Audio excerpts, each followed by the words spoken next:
제가 또 케이크주의를 잘못 설명했는데 1차 세계대전, 2차 세계대전이 끝나고 이제 시장에다가 자유를 맡겨놨더니 이렇게 전쟁으로 치닫는다라는 이 각성 때문에 케이크주의로 가게 되고 이 1973년, 79년 오일 쇼크 때문에 케이크주의가 또 조금씩 가게 되는데 자, 이 T점을 잘못 표기했으면 다시 정정을 하고요.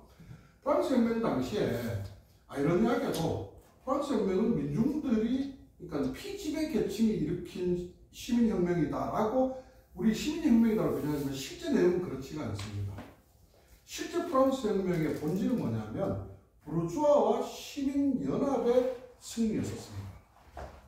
무슨 얘기냐면요. 유럽의 봉건주의는 구조가 이 왕권 신수설이라는 표현 들어보셨죠? 네. 왕은 우리나라 조선 시대처럼 승계를 했지 않습니까? 근데 왕이 아들 하나만 놓진 않잖아요. 네. 첫째 아들은 왕을 하면 둘째 아들은 뭘 하겠습니까? 신부를 했습니다. 신부. 종교? 네. 파더. 신부님. 그렇게 해서 이제 종교적으로 이 정권을 탄탄하게 확립하는 기능을 둘째 이하의 이 남자 형제들이 그 기능을 했었고 그들이 왕권 신수설을 그래서 왕의 권리는 권한은 하늘이 부여한 거다라고 해서 절대 불가침의 영역으로 이 권력을 공고하게 하는 이런 형태로 작용을 했었죠. 근데 이게 왕과 그 형제만 있는 게 아니라 세대를 거듭할수록 이 일가족들이 더 늘어날 거 아닙니까? 이 사람들도 권력을 나눠 가져야 되잖아요. 그래서 만들어진 시스템이 뭡니까? 우리나라 지금 왕족, 유럽식 표현을 하면 귀족이라는 게 생겨나게 되죠. 귀족들은 자기를 받게 되죠. 자기를 받은 사람들은 자기를 지켜줄 호위병이 필요하잖아요. 그래서 뭐 어떤 계급이 또 새로 생겨납니다. 기사들이 생겨납니다. 이런 어떤 분위기였다면 그럼 권력은 누가 다 장악하고 있습니까? 왕족들이 장악하고 있죠. 귀족들이. 근데 실제로 이 자본주의가 쭉 진행되면서 이 자본주의 기능을 자기 걸로 흡수한 귀족도 있겠습니다만은 대부분 귀족들은 저런 행위들을 천하게 여겼어요. 그들로부터 세금을 받으면 되고 그들로부터 헌납을 받으면 되는 거지 저런 행위를 하는 것 자체는 되게 천하게 여겼어요. 근데 유럽의 봉건 말기로 갈수록 귀족들의 부패와 무능력은 극히 달하게 됩니다.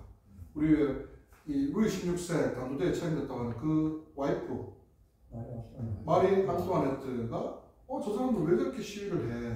뭐 빵이 없어 고기를 먹으면 되지 이런 철없는 소리를 하는 것처럼 이 귀족들의 어떤 무능함이나 사회 실정을 모르고 이렇게 부패하는 것 그게 덜하게 되고 어떤 이런 것들을 동경하는 귀족들 동경하는 문화도 있었지만 이 자본가들 입장에서는 굉장히 불합리하게 여겼겠죠. 맨날 우리 돈 갖다 땡겼으면서 밤마다 그 권력을 유지하기 위해서 친소관계를 유지하기 위해서 파티를 열고 뭐 객가지 얘기입니다만은 이런 동경으로부터 만들어진 문화들도 많습니다. 특히 화장하는 문화, 아이섀도우라고 하죠. 눈에 이렇게 문양을 넣는 이 귀족들이 밤새도록 놀고 휑한 눈으로 이제 집에 가서 자기 집 가고 갈 때 이제 그때 이제 서민들이 나서 일할 준비하거든요. 그래서 이제 귀족들이 이제 집에 가면 눈이 퀭하니까 저게 귀족들의 유행이다 해서 수술을 깨가지고 눈두덩이에 바르기 시작했다. 이게 아이섀도우의 시작이에요. 이 베르사유 궁전 어마어마하게 크잖아요. 우리나라 한국식 문화가 저는 K가 위대한 게 많다, 대단히 많다 생각되는데 우리나라는 아주 역사를 거슬러 올라가도 화장실 문화는 항상 이 생활과 밀접해 있었거든요. 베르사유 궁전은 그렇게 어마어마하고 의리의리한 궁전인데 그 안에 화장실이 없어요. 화장실 없으면 볼일 어떻게 보겠습니까? 한데 다 사대기 있다 이 말이야. 그래서 만들어진 게 코르셋 치마입니다. 여성들이 살을 넣어서 이렇게 부풀하게 만든 치마를 그냥 이렇게 주저앉아서 볼일을 보고 그 다음에 이제 밤에 잘 때 이제 흙으로 빚은 우리나라의 왕 같은 흙으로 빚은 것들을 박아놓고 거기다 이제 동사고 싸게 그거를 화장실 없으니까 아침에 일어나면 그걸 대문 밖으로 담장 밖으로 다 집어 던져요. 그러면 이제 동네마다 이제 오줌에 강이 흐르는 거죠. 그래서 귀족들은 이제 버리기 싫고 이제 옷 버리기 싫고 더러우니까 굽 높은 신발들을 신고 다녔어요. 이게 이제 동경하던 것들이 나중에 문화로 이어진 게 하일이 그렇게 해서 만들어진 이런 이제 동경하면서 만들어진 문화도 있습니다만 어쨌든 귀족들의 부패는 그게 다 했어요. 그래서 결국 이 시민혁명은요 피지배 계층인 농민, 노동자, 서민들과 당시에 부를 쥐고 있던 부르주아 계급의 연합 세력이었었어요. 자, 시민혁명을 성공했습니다.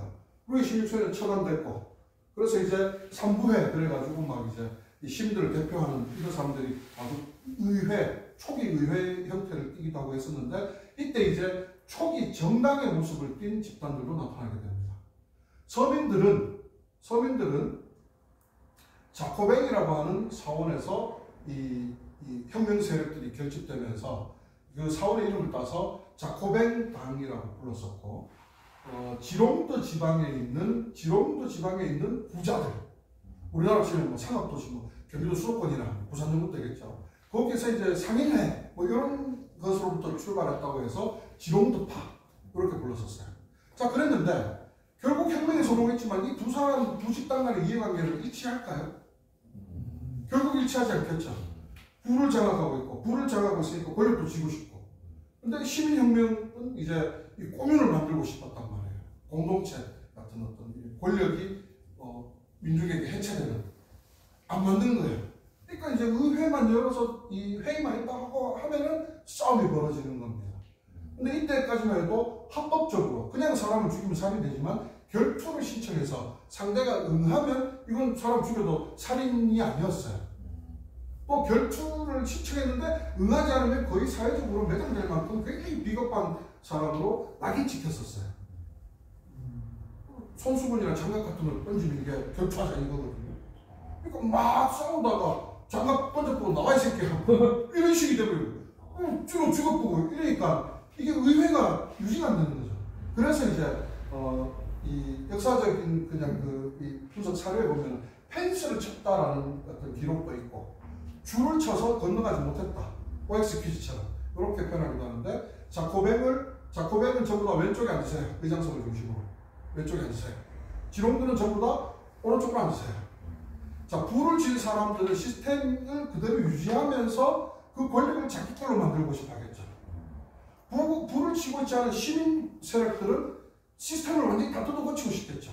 그래서 우측에 앉았던 지롱들은 현상을 유지하고자 하는 보수적 성향, 그래서 보수를 우파라고 불렀던 시초, 좌측에 있던 자코뱅은 싹 갈아엎어야 된다, 이런 주의였겠죠. 그래서 급진적인 변화나 개혁 이런 걸 시도하는 또는 주장하는 세력들을 좌파로 불렀던 게 이제 이 좌우 개념의 시초였던 겁니다. 어쨌든 중요한 건 유럽에 있는 여러 나라들은 이런 시민혁명적 성격의 사회 변화를 통해서 이 세력이 정치 세력화 됐었어요. 자코뱅도 시민들이 혁명 끝나고 자 이제 일상으로 돌아갑시다 이렇게 하지 않고 자코뱅 정당을 형성했던 거잖아요. 우리나라는 한번 보세요. 우리나라는 4.19 혁명 이후에 시민들은 다시 일상으로 돌아갔어요. 6.29 혁명 이후에 거리를 다 뛰쳐나와서 호원철폐 독재 타도를 외쳤던 시민들이 다시 일상으로 돌아갔어요. 박근혜 국정농단 최순실 사태 때 나와서 탄핵을 외쳤던 그 시민들이 다 광장 이제 탄핵 들어와서 다 시민들이 집으로 다 돌아갔어요. 결정적인 세력화, 정치적 집합체, 세력화를 만들어내지 못하는 이런 문화적 특성이 또 있는 거죠. 이게 이제 우리나라가 대단히 위대한 민주주의를 이루어냈지만 또 거기에 머무르는 한계와 같이 맞물려 작동하는 것일 수도 있습니다. 자, 어쨌든 유럽에 있는 다수의 나라들은 2차 세계대전이 끝나고 나서부터 실제 영국에서 이 영국의 사회복지를 대표적으로 대변하는 표현이 있죠. 요람에서 무덤까지. 이게 2차 세계대전 끝나고 케인주의를 도입하면서부터 썼던 표현입니다. 이게 언제까지? 다시 케인주의를 해도 이게 근본적인 처방이 안 되는구나라는 것을 이란의 오일 쇼크 때문에 이 케인주의가 막을 내리게 되는 겁니다.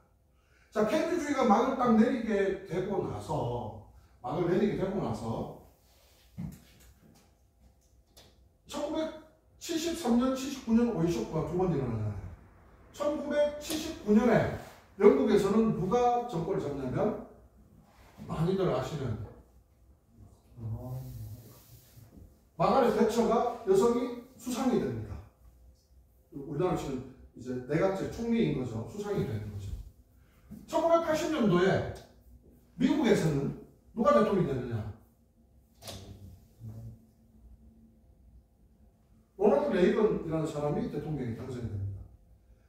79년도에 마가렛 대처, 80년에 로널드 레이건이 이 두 사람이 정권을 잡으면서 아까 세계 패권이 네덜란드부터 해서 스페인, 포르투갈, 영국, 그 다음에 다시 미국을 갔다가 이때 이제 다시 영국과 미국이 새로운 경제적 이념, 새로운 바탕을 새로 리셋하게 돼요. 어떻게? 케인즈주의로 해서 왔더니 결국 다시 이 경제 위기에 제대로 능동적으로 대처할 수 없는 한계가 열심히 드러났다. 새로운 경제 시스템이 필요하다. 다시 시장에 자유를 줘야 된다. 라는 경제 정책을 마가렛 대처는 대처리즘이라는 표현으로 영국 사회에서 주장을 하고, 로널드 레이건은 레이거노믹스라는 이름으로 우리나라에서 옛날에 김정일 대통령이 대중경제학 이런 거 주장했던 것처럼 이렇게 딱 주장하면서 다시 시장에 자유를 줘야 된다 라는 주의로 회귀하게 됩니다. 자, 다시 시장에 자유를 줘야 된다로 회귀하게 됐잖아요. 그죠? 그러면 시장에 이제 국가나 사회가 개입하지 않는 형태로 내버려둬야 된다. 자, 이 다시 자유주의를 줘야 되는데 그러면 이름이 같아서 헷갈리잖아요. 그래서 이 갖다 붙인 이름이 뭐였느냐? 신자유주의가 생겨나게 됩니다. 이 영국과 미국은 이때부터 본격적인 신자유주의 시스템으로 들어가면서 신자유주의 몇 가지 특징들이 나오는데, 신자유주의 편입되던 우리나라 역사를 보면서 특징을 그때 가서 얘기 좀 하고요. 영국과 미국이 주도하면서 이 신자유주의가 이제 극대화되는 결정적인 포인트가 이미 이제 이 이념적 세계관은 다시 재정립해 놨어요. 이것을 이제 집행하는 역할을 했던 천명이 누구였느냐? 95년도에 이 IMF WTO 협상 타결되면서 WTO가 이제 본격 출범하게 되면서부터 이제 신자유주의도 본격적으로 집행이, 전 세계 경제에 집행이 되기 시작하죠. 자, 우리나라는 언제 여기 흐름에 편입되느냐? 우리나라는 다 역사를 가만히 살펴보면 다 한 템포씩 늦어요. 공식적으로 전 세계에서 마지막으로 식민지가 된 나라가 우리나라입니다. 우리나라 뒤에 식민지가, 그러니까 공식적으로 국가가 주권을 잃고 식민지가 된 나라가 없어요. 우리나라 뒤에. 굉장히 끝까지 버티다 마지막에 편입됐죠. 그 다음에 독립은 일제 패망과 일본 제국주의 패망과 함께 독립은 동시에 가져왔지만, 어쨌든 지금 우리나라는 이 흐름에, 국내 정치적 상황에 이 세계 경제사적인 흐름을 따라가지 못한 요인도 같이 맞물려 있는 거죠.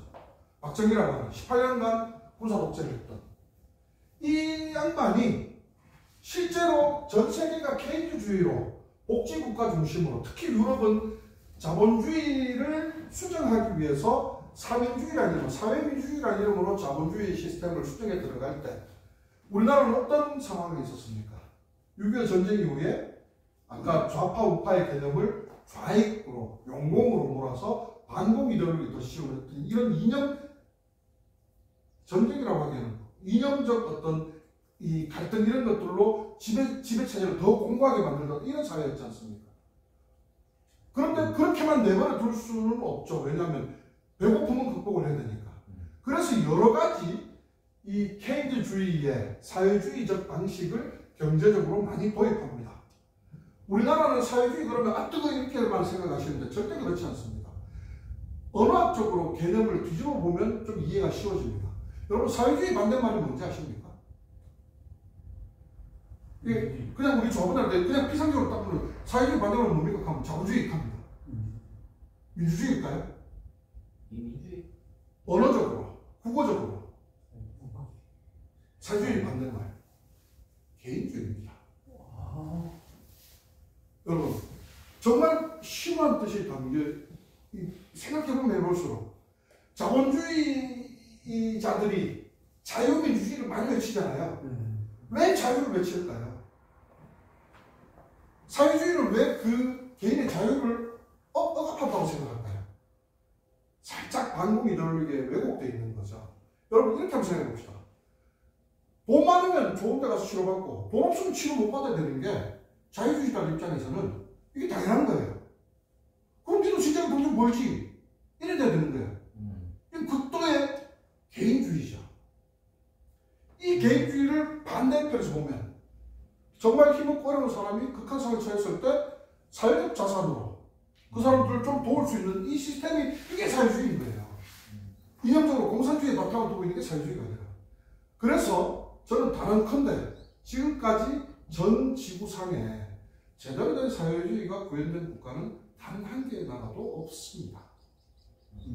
소련이, 러시아가, 중국이, 북한이 저는 사회주의가 아니에요.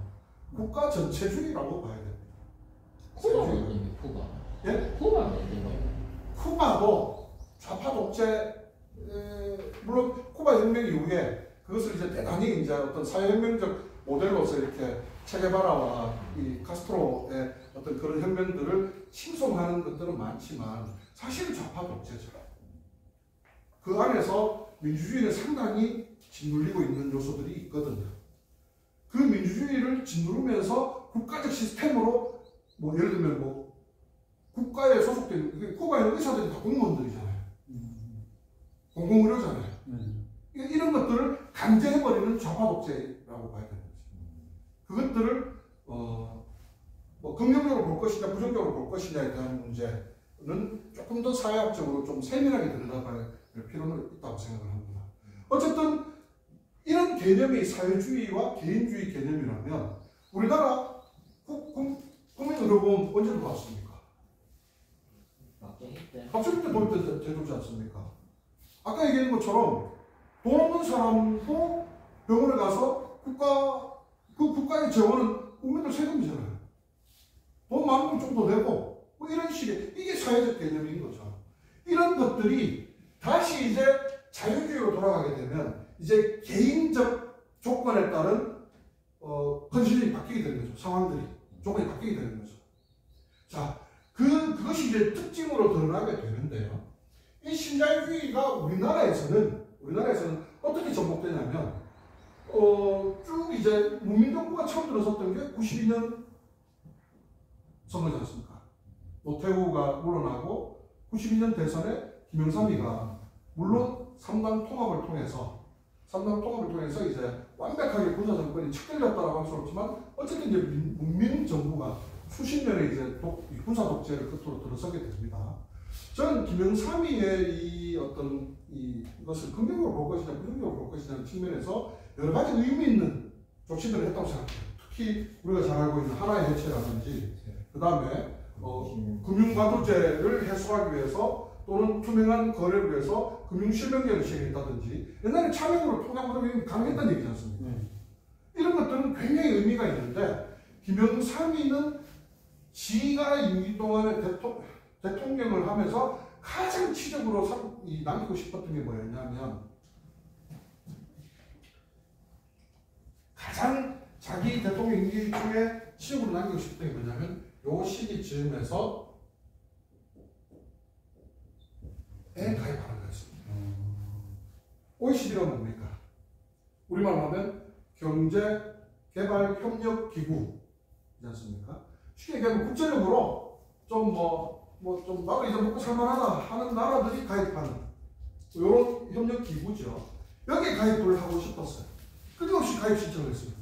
실제로 OECD 가입 역사를 인터넷에 찾아보면 총 3번을 빠꾸를 당합니다. 그 빠꾸를 당했던 것에 결정적인 게 WTO하고 같이 맞물려 있습니다. 왜? WTO에서 아까 품목에 제한을 두지 않고 다 개발해야 된다. 아까 제국주의가 무역에 거기에 이제 전쟁과 폭력을 더한 거였잖아요.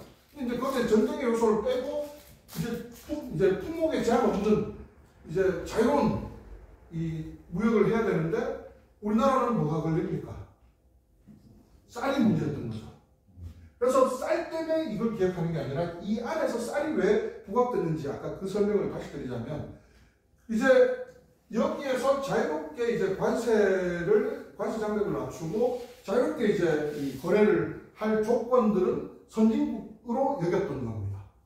지위에 차등을 줬던 거예요. 우리나라는 이렇게 한번 따져봅시다. 식량주권이라는 말을 많이 쓰잖아요. 우리 공무원들이시기 때문에 이런 문제는 되게 중요한 지표에 대한 인식들이 저는 있어야 된다고 생각해요. 왜냐하면 우리나라는 이게 너무 무너져 있기 때문에 그래요. 특히 원조를 받으면서 밀농사 이런 것들이 다 무너지면서 되게 위험한 상태에 있습니다. 우리나라는 식량 자급률이 몇 퍼센트 정도 될까요? 쌀까지 포함해서 한 18, 19%. 비슷합니다만은 이제 해마다 되게 집하다니까 거의 뭐 정답에 가깝습니다. 21에서 23% 정도 됩니다. 근데 선생님께서 쌀까지 포함해서라는 전제를 하셨잖아요. 쌀을 빼버리면 어떻게 될까요? 5%대가 떨어져요. 심각해요, 우리나라는. 미국이 식량 자급률이 98% 이래 돼요. 전 세계에서 식량 자급률이 제일 높은 나라가 프랑스 이런 나라거든요. 200% 가까이 됩니다. 식량 자급률이 200% 된다는 얘기는 뭐냐면, 예를 들어서 전쟁이나 적국들에게 뺑글어 쌓여서 우리끼리 우리 땅에서 나는 걸로 먹고 살아야 될 때 국민이 100명이면 100명 먹고도 100명치를 더 먹여 살 수 있다는 얘기예요. 아주 그냥 사실적으로 쉽게 얘기하면. 우리나라는 100명 중에 5명만 먹고 나머지 95명은 굶어 죽는다는 소리가 똑같은 거예요. 근데 여기다가 쌀개방을 해라. 우리가 흔히 알고 있는 아까 여기도 동남아에 생산되는 특히 베트남 안남 지방에서 나는 쌀, 그래서 우리나라 쌀 알람비라고 하는 거죠. 붉은 나라 같은 부석부석한 쌀, 굵쭉하고 그거하고 비교하니까 우리나라의 쌀이 되게 우수한 것 같죠. 미국에 생산되는 캘리포니아 이런 데서 나는 쌀이요 정말 맛있고 우리나라 자포니카 이 벼보다 훨씬 더 우수한 품종의 벼들 많습니다. 시토브리만큼 굉장히 왜곡된 표현이 또 없어요. 동남아도 맛있는 거지. 그 시토브리는 유통기한 이런 것들을 감안해서 즉시 생산된 것을 즉시 먹을 수 있어서 더 유리한 것들이 이 해석이 더 정확할 겁니다. 어쨌든 우리나라는 쌀개방을 하면은 농업 기반 자체가 붕괴될 수밖에 없는 조건이다 보니까 그래서 이제 쌀개방을 안 된다는 것보다 WTO가 어떻게 조치해 줍니까? 개발도상국 지위, 그러니까 이 같이 대등한 지위에서 무역을 할 수 있는 국가로 여기지 않고 한급 낮춰서 지위를 부여한 겁니다. 개발도상국 지위를 부여하면서 쌀개방을 10년 늦춰줬던 거죠. 그 10년 지나고 나서 다시 2005년도에 쌀개방 문제가 또 대두가 됐었지 않습니까? 그때도 가가지고 할복하고 막 이래갖고 농민들 막 죽고 막 이러면서 또 개발도상국 지위를 유지했었지 않습니까? 박근혜 때 2015년도에는 그때 박근혜는 쌀개방을 하려고 했었어요. 석가 해고제를 만들면서 조선, 해운, 뭐 철강 뭐 5개 부문에 너가 민간에 맡겼더니 구조조정 못하니까 정부 주도로 할게 해서 구조조정을 하고 이래가지고 민주노총이 민중총궐기 대회 막 하고 있지 않습니까? 거기에 왜 뜬금없이 농민 100만기 농민이 왜 돌아가셨을까요?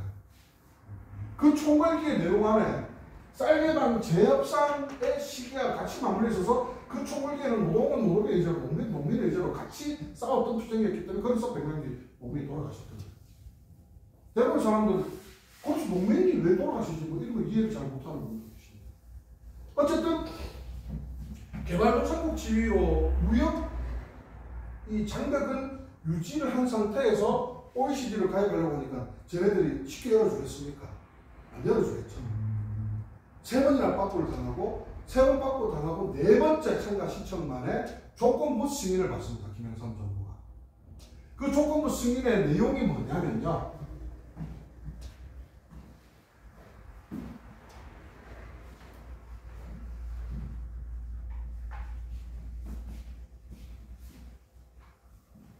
조건부 승인의 내용이 뭐냐면요. 굉장히 많습니다. 실제로 가지수가. 굉장히 많은데 그 가지들을 우리가 이해하기 쉽게 카테고리를 정리해 보면 첫 번째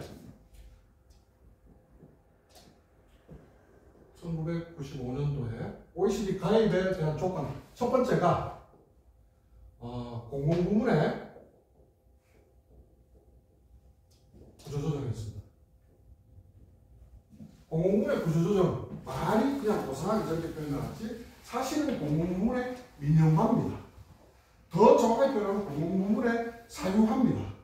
자 그러면 OECD는 왜 뜬금없이 가입의 조건으로 첫 번째 공공부문을 손을 대려고 했을까요? 기억해 보시면 이때 처음 제일 먼저 민영화의 이 신호탄 95년도 OECD 가입 조건으로 OECD의 내건 조건을 기업산업에 이행했을 때 제일 먼저 손대기가 어디였느냐? 발전 분야였어요. 그래서 지금 화력발전소들을 저때 다 민영화시켰던 겁니다. 지금 남부발전, 서부발전, 얼마 전에 김용균 열사, 하얀색 배지 이 김영일 여사가 끼임사고로 죽은 서부발전 다 이때 민영화돼서 지금 동부 서부 이렇게 남북 이렇게 딱 갈라진 거거든요. 이 공무원을 왜 구조정하려고 할까요? 한 개 예만 들어봅시다. 수돗물의 경제학이라고 많이 불리는데 되게 유명한 논리인데 우리 공무원들이시니까 다들 잘 알고 계시잖아요. 그래서 수돗물 요금 대충 어떻게 형성되고 책정되는지 대충 알고 계시죠? 서울 기준으로 지금 1,000원 정도 합니다. 요금이 돈당. 인구 밀도가 낮은 지역으로 갈수록 수돗물은 조금 더 비싸져요. 이 효용성이 떨어지니까. 자, 그럼 문제를 한번 내겠습니다. 예를 들어서 수돗물을 1,000원에 만든다. 자, 아니 우리가 톤당 1,000원의 요금을 냈다. 30톤 이상을 쓰면 누진세가 없고 30톤 이하로는 누진세가 안 붙거든요. 고요금 그대로네요. 자, 그러면 이 톤당 1,000원에 팔리는 수돗물의 제조 원가는 얼마일까요? 네, 역시 바로 아시는 공무원분들이시니까.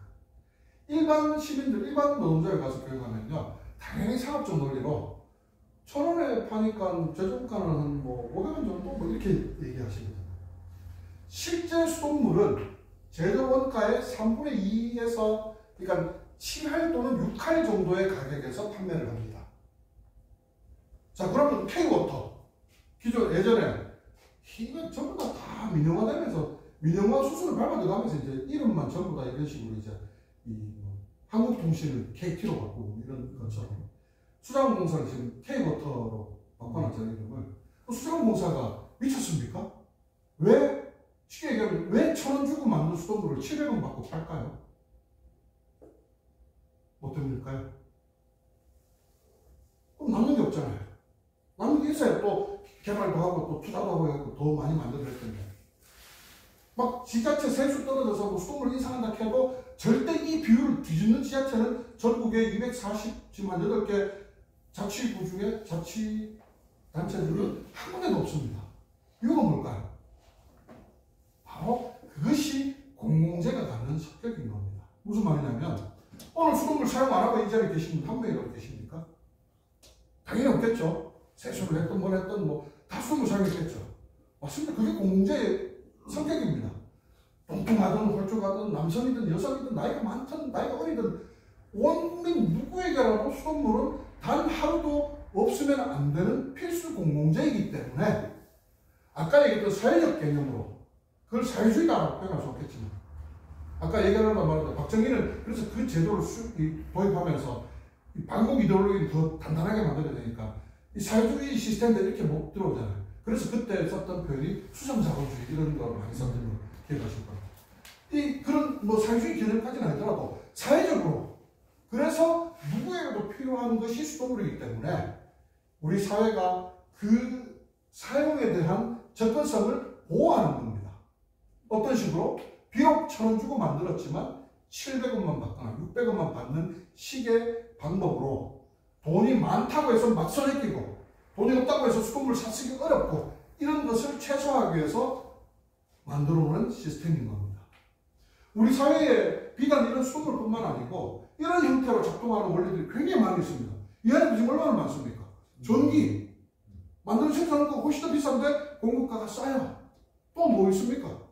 가스, 도로, 통신 이런 또 유형의 이런 거 말고도 많습니다.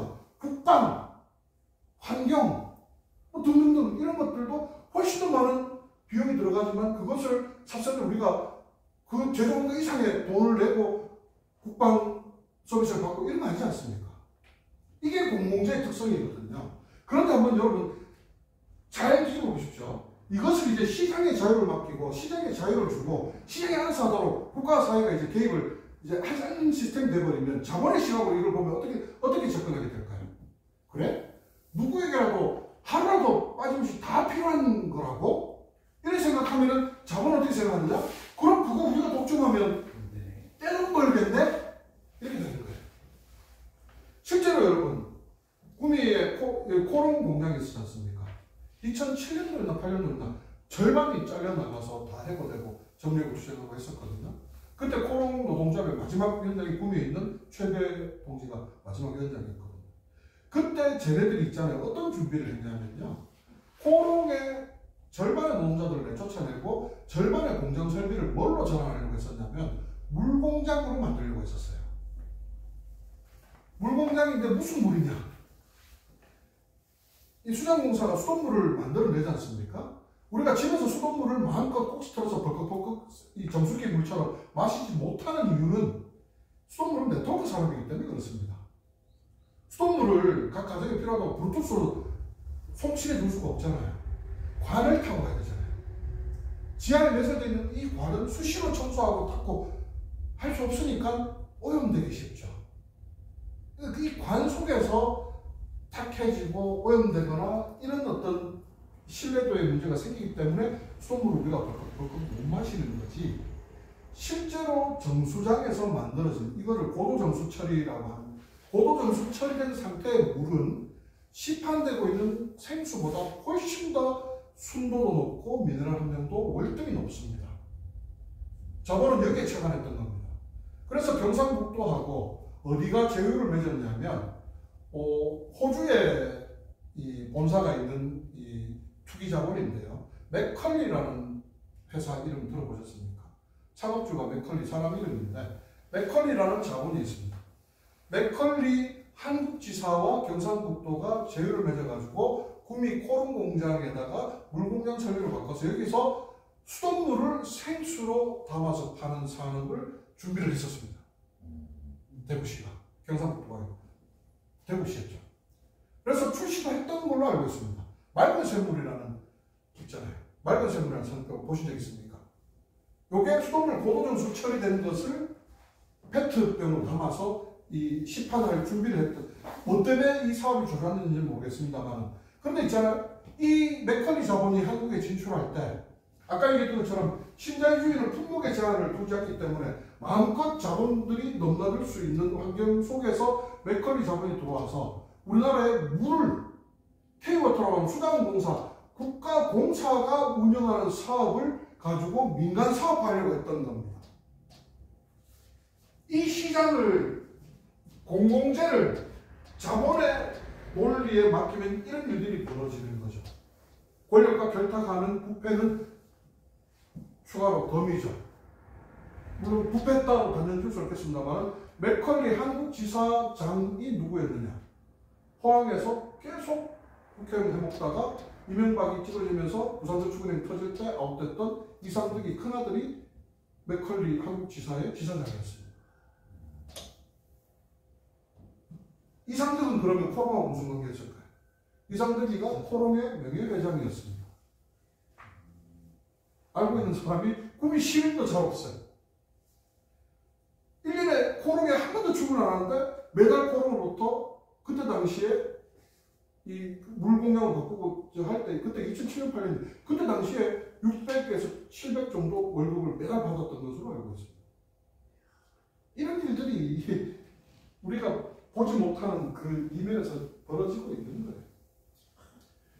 자본은 사람들에게 반드시 필요한 이런 공공재들을 상업화하면 막대한 수익을 올릴 수 있기 때문에 민영화를 가장 이 신자유주의에서는 신자유주의 특징, 자본의 유동성을 극대화시키는 것이 신자유주의라고 하면 되게 어렵잖아요.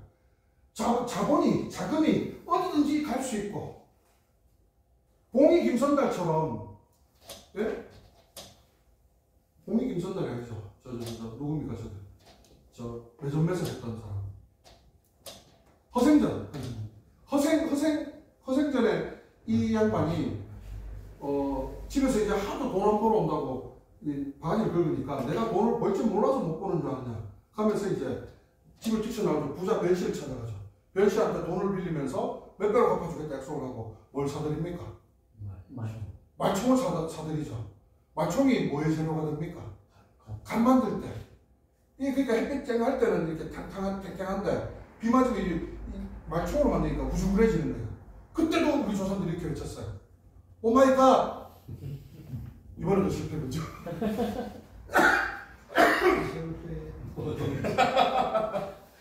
말총을 매점매석 해가지고 몇 배의 수익을 올리고, 그 다음에 명절을 앞두고 있을 때 과일 제수감들을 또 사들여서 몇 배 올리고 그래서 이상적인 나라 그걸 자금을 만들고 이런 거잖아요. 그런 매점 매석이 오늘날 가능합니까? 오늘 비싼 것 중에 뭐가 있습니까? 우리나라 기름 한 방울 안 나온다. 그럼 기름을 사들여서 내가 매점 매석을 해보자. 전 세계에 또 다른 유조선 다 내가 사들일 수 있습니까? 없지 않습니까? 근데 신자유주의에서는 그게 가능한 거예요. 어떤 형태로? 금융상품을 통해서, 주식을 통해서, 시군을 통해서 이런 것들을 장악하게 그것들이 그 자본들이 국가를 마음껏 넘나들면서 그런 장악을 할 수 있도록 자본에게 자유를 주는 것. 이게 이제 신자유주의의 본질이라면 그 본질 속에서 자연되는 첫 번째 문제는 공공부문의 해소입니다. 윤석열 정부 들어가고는 다들 아시잖아요. 기축전쟁이 다 들어갔잖아요. 방만경영 다 정부가 방만경영 운영하고 효율성 증대 딱 얘기하면 그 다음 뭘로 딱 가는 줄 아십니까? 수순이? 민영화로 갑니다. 효율성 증대. 딱 그런 논리였었어요. 그럼 윤석열이 그걸 왜 못했을까요? 그렇게 시행에 들어가면 반드시 반대가 생기는데, 반대 세력이 생기고 저항이 생기는데 지지율이 너무 낮았어요. 그러니까 이런 것들을 윤석열이 못해 들어갔던 거예요. 뭐 우리나라 국내 정치도 같이 마무리를 그렇게 볼 수 있을 텐데, 공공부문의 구조죠. 두 번째,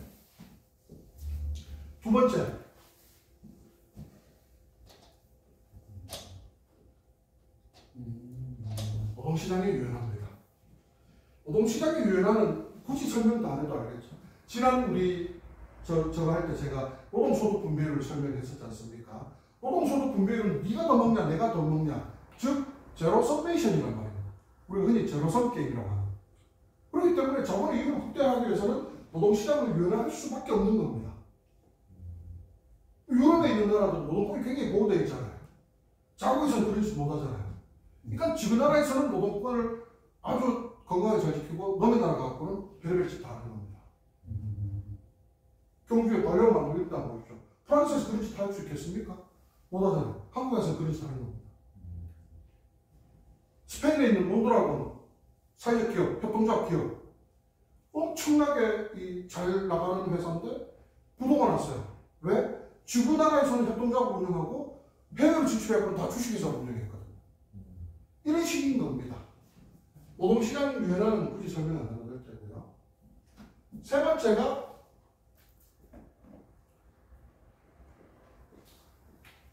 재벌개입니다. 뜬금없죠, 이것도. 저 이유가 뭘까요? 재벌을 왜 헤지펀드들이 또는 국제 세계 경제 질서가 왜 한 경제에 재벌들을 왜 선정을 하느냐는 특별한 이유가 있습니다. 왜냐하면 전 세계적으로 재벌이라는 개념 자체가 없습니다. 이스라엘에 이런 비슷한 구조가 있다는 얘기 들었습니다. 재벌이라는 게 뭐냐? 예를 들어서 우리나라에 없는 개념을 쉽게 이해하려면 영어로 다른 나라 언어로 표현해 보면 됩니다. 부자를 영어로 뭐라 하죠? 리치. 재벌은 영어로 뭐라 하죠? 들어본 적이 없죠? 벨리치. 이런 겁니다. 재벌이라고 하는 것은 혈연, 족벌로 이루어진 집단 경영 체제를 재벌이라고 부르거든요. 근데 세계 경제에 이런 체제가 없어요. 우리나라는 아버지가 회사를 창업하면 큰아들이 머시기, 둘째아들이 계열사 머시기, 셋째아들이 머시기 하고 그 이제 자손이 번창이 나면 이 머시기들이 동네까지 다 가가지고 뭐 다 해먹잖아요. 이 재벌 문호발식 경영 구조가. 이런 경제 시스템이 없어요. 자, 그런데 아까 헤지펀드들이 자금이 국경 없이 둥실둥실 떠다니다 어디든 가서 빨아먹고 튀고 이래야 되는데 경영 체제가 혈연, 족벌로 구성되어 있으면 이것을 장악하기가 쉽겠습니까? 어렵겠습니까? 대단히 어려운 구조로 여겨지는 거죠. 헤지펀드들한테, 투기 자본들한테. 그러니까 재벌 구조를 개혁하라는 형태의 압박들을 대단히 많이 합니다, 진짜. 네 번째 마지막으로 금융시장 완전 개방. 말 그대로 이건 직접적인 압박이죠. 이 자금들이 마음껏 들어왔다가 빠져나갈 수 있도록. 그래서 처음 이게 우리나라에서 사회적 문제가 됐던 게 원스타. 심상정 의원이 끝까지, 과거 심상정 의원이 끝까지 물고 늘어졌던 그 다음이 쌍창입니다. 그 이전에 대우자동차가 있었지만 대우자동차는 이러한 논리 속에서 구체적으로 회자되고 있지는 않은 것 같습니다. 왜냐하면 쌍차처럼 인도의 저 누굽니까? 제만처럼 바로 먹튀를 안 했잖아요. GM 아직도 GM 아닙니까? GM 대우자는. 거기 공적자금 알면 그때 GM 대우자동차 살리겠다고 한 60조 정도 때려보았거든요. 그 중에 김우중이가 28조를 들고 날랐습니다. 책 이름 그대로죠. 세상은 넓고 튈 곳은 많다. 프랑스의 어디 시골에 은둔하고 있는 걸 인터폴이 찾았어요. 신병 확보를 했어요. 그래서 우리나라 정부에다가 김우중 신병 확보했다. 국내 소환할까 했는데 김대중 정부가 거부했어요. IMF 때문에 안 그래도 했는데 재벌 이 부패 비리를 소환해가지고 파헤치기 시작하면 그냥 잡아왔는데 면접을 줄 수는 없으니까 그럼 수사를 해야 되는데 그러면 우리나라 망한다. 거부했어요. 신병 인도를.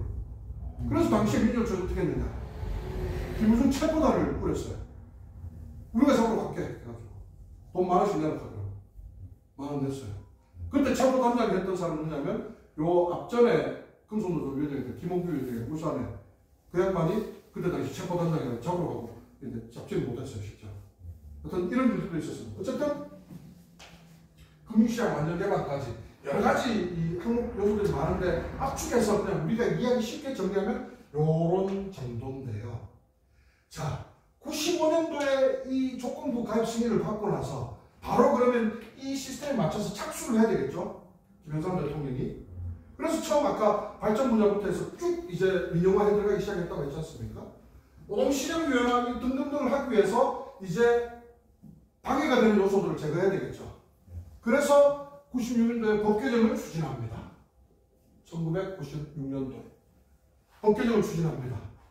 여러분들 놀랍게도요. 지금 우리가 겪고 있는 뭐 타임오프, 복수노조, 창구 단일화, 기간제법, 파견법 등등등 해가지고 있잖아요. 이 모든 노동관계법 계약 패키지를 시도하는데 국민들이 저항하고 민주주의 특히 또 1995년도에 출범하거든요. 김영삼 정부가 노동유연화를 위해서 이 법들을 다 후퇴시키려고 할 때 민주노총이 이제 불같이 일어나서 주장을 합니다. 반대하니까 어떻게 했냐. 1996년 12월 26일 그러니까 크리스마스 다음날 새벽 6시 15분에 국회 의사당도 아니고 국회 도서관에 그때 3당 통합했던 민주당입니까? 신한국당입니까? 하여튼 그 당 의원들만 모여가지고 5분 만에 이 모든 법안의 이 계약의 패키지를 5분 만에 날치기 통과시켜버립니다. 그리고 하나를 더 묶어서 통과시켜줘. 안기부법을. 안기부는 원래 뭐 하는 조직입니까? 해외 정보 수집이잖아요. 국내 사찰 할 수 있도록 법을 개정하는 법을 원포인트로 상정해서 두들겨버립니다. 권영길 민주노총 초대위원장이 국회 앞에서 기자회견하죠. 민주노총이 현시각부로 전면 총파업에 돌입한다. 그래서 머리 빡빡 밀고 총파업에 들어가서 이때 96년부터 97년까지 싸웠던 이 투쟁을 노동법 계약을 저지하기 위한 투쟁이다라고 해서 우리가 뭐라고 부릅니까? 9697 노개2라고 부르는 게 이 투쟁입니다. 정부는 간과했었어요. 전면 총파업했는데 이건 내가 총파업하면 실제 총파업할 수는 있는데 실제 87년 투쟁에 준할 만큼 전국에서 투쟁이 벌어졌고 그 전국에서 벌어졌던 투쟁이 96년 12월 26일이잖아요. 곧 있으면 설인데 설 지나면 끝나겠지 했는데 설 쉬고 다시 멈추다 하고 설이라고 더 크게 파업에 들어가고 또 모였어요. 조금만 버티자. 구정 쉬면 끝나겠지 했는데 구정 쉬고 더 확산됐어요. 결국 김영삼 정부가 항복을 해버리죠. 법을 유예시킵니다. 아, 국회 본회의는 통과시켜놨는데 네. 공표를 안 했거든요. 대통령이 유예를 시킵니다. 그 유예됐던 게 그 뒤에 이제 한 개씩 이제 보따리가 풀어헤쳐져서 한 개씩 이제 다시 제정된 파견법, 기간제법, 타임오프, 창구단위 등등 해서 모든 것들이 전부 이 안에 패키지로 들어있던 거예요. 이 안에 패키지 들어있던 건 누구의 압박에 의해서? 세계 금융시장 자본의 압박에 의해서. 자, 문제는 97년 노개2를 통해서 막아버렸어요, 이거를. 그럼 정부의 의도, WTO 세계 금융시장의 의도와 다르게 크랙이 걸려버렸잖아요. 그때 사고가 한 개 더 터지죠. 97년 설 직후에 김영삼이 항목을 받아냈다면 이해 겨울에 11월쯤이었죠. 한보철강, 한보라고 하는 그룹에 한보철강이 부도나면서 한보 사태가 일어나게 됩니다. 여러분, IMF 구제금융은요, 지금 많은 경제학자들이 한국 경제를 평가하면서 국가 부도의 날 이런 영화 보신 적 있습니까? 네. 꼭 보십시오. 안 보신 분들 계시면 굉장히 실사구현을 잘 해놨습니다. 정말 그거를 IMF를 그렇게 전 국민적 의지로 극복한 사례도 전 세계적으로 없을 뿐만 아니라 우리의 귀책 사유 때문인가 아니면 이게 세계적 음모론인가를 잘 봐야 됩니다. 정답은 저는 둘 다라고 생각합니다. 그때 당시의 경제 상황은요, 그 고려증권부터 증권사들 엎어지는 국가부도의 날 영화 보면 나오잖아요. 막 땡겨가지고 벌면 지고 꼬르면 국가 돈이고 이런 시대였단 말이에요. 돈 넣고 돈 먹기를 기업인들에게 마음껏 자유롭게 그렇게 풀어놓다 보니까 너도나도 다 이것저것 뛰어드니까 중복 투자, 과잉 투자 될 수밖에 없었겠죠. 그래서 우리 스스로 만들어 놓은 너무나 큰 어떤 리스크 덩어리이기도 했었고, 이 97년이라고 하는 시기를 중심으로 보면요, 저 밑에서부터 아까 세계지도 그랬습니다. 밑에 그 인도차이나 가는 거 있잖아요. 말레이시아, 인도네시아, 싱가포르, 태국, 필리핀 다 IMF 구제 금융을 받아오면서 북상하고 있었어요. IMF 사태가. 헤지펀드들이 장난치기 너무 좋잖아요. 유동성을 극대화시켜 놓으니까 들어가서 쫙 장악하고 있다가 한순간에 쫙 빼버리면 달러 보유고를 떨어뜨려 버리면 국가 경제 위기 상황을 만들어서 IMF 구제 금융을 받게 만들고, IMF 구제 금융을 받으면서 우리나라가 실패했던, IMF가 우리나라에서 거기도 보면 IMF 와서 협상 막 벌이잖아요. 근데 김혜수는 막 어떻게든 막 해보려고 하고 그 탈레드 이름 모르겠는데, 야, 네 문제가 이한이. 이한이었나요? 김혜수가 아니고? 김혜수는 막으려고 했고 좋은 쪽이고, 네. 이한이도 좋은 쪽으로 있다가 결국은 그 왜 도깨비의 그 비서로 나오는 그 양반이 못된 역할을 나오지 않습니까? 타네탈 수역이 맞아. 그런 것처럼 아까 OECD 가입할 때 이런 틀을 가지고 요구를 했었다고 했잖아요. IMF가 구제금융을 해주면서 우리나라에 달러를 빌려주면서 또 완전 판박이 요구를 똑같이 이 조건으로 다 수용하면 달러 빌려줄게, 이렇게 나온 겁니다. 모개토를 통해서 막아놨던 이 노동시장의 유연성을 담보로 한 여타의 계약 조치들이 다시 풀어헤쳐지는 거죠. IMF 딱 터지고 나니까 바로 어떻게 됩니까? 제일 먼저 김정일 정부가 입법한 것이 파기법이에요. 합법적으로 비정규직을 쓸 수 있는 법을 만들어준 거죠. 파기법 만들고 나서 그 다음 두 번째 했던 법제도 환경의 변화 조치 두 번째가 뭐였냐면 근로기준법의 24조 정리해고 조항을 산입한 거였어요. 합법적으로 비정규직을 쓸 수 있는 법제도 환경을 만들어 놓고 멀쩡한 사람들을 긴박한 경영상의 사회라고 하면은 그냥 고용노동 신고하면 다 잘라낼 수 있는 법을 만들어 주는 거, 이거 아까 어디서 많이 들어본 것과 비슷하지 않습니까?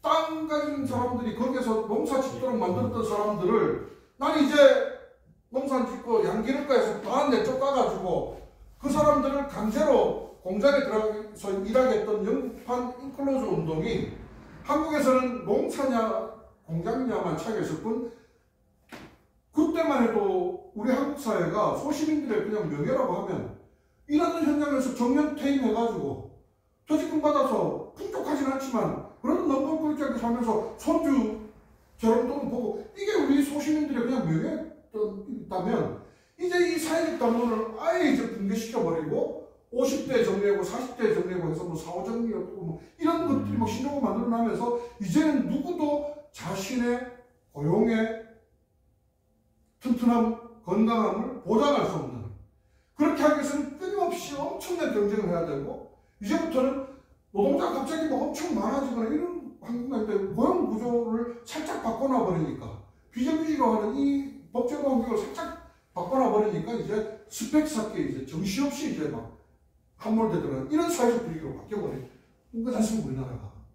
IMF가 똑같이 이것들을 요구하면서 이때부터 이제 우리나라는 본격적인 신자유주의로 이제 뛰어들게 되는 한가운데 그 파랑에 휩싸이게 되는 이런 시대를 맞이하게 됩니다. 조금 마무리를 좀 해 들어가 보도록 하겠습니다. 자, 그렇다면 자, 1차원은 점이지 않습니까?